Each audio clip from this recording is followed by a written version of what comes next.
تاج وتخت ختم نبوة مغلة على فرشه مغلة على فرشه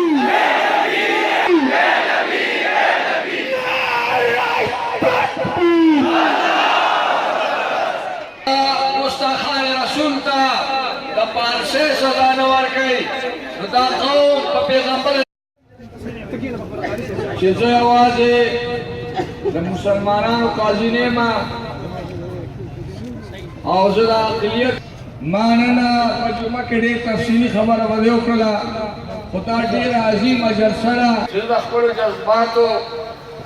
اظهار درته وکړم نو څنګه چې زما یو استقبال وکړئ نعره تکبیر نعره تکبیر احمد جان صاحب په قیادت کې موږ ټول ته هرکلی وایو احمد جان مولوي صاحب دستور ته راشي د چا املاکو ته د قرآن او د سنت خلاف فیصله شوې ده او هغه پانسي کړې نه ده دا د هغې خلاف زمونږ استازو مسلمان وینه ډېره قیمتي ده مسلمان چې پانسي کېږي په دې وطن کې مسلمان چې قتل وکړي یا پانسي کېږي جلوس رو رسیدو موږ ټول هغې ته خراج تحسین پیش کوو نعره تکبیر سیدنا ابوبکر صدیق شان عمر فاروق نعره تکبیر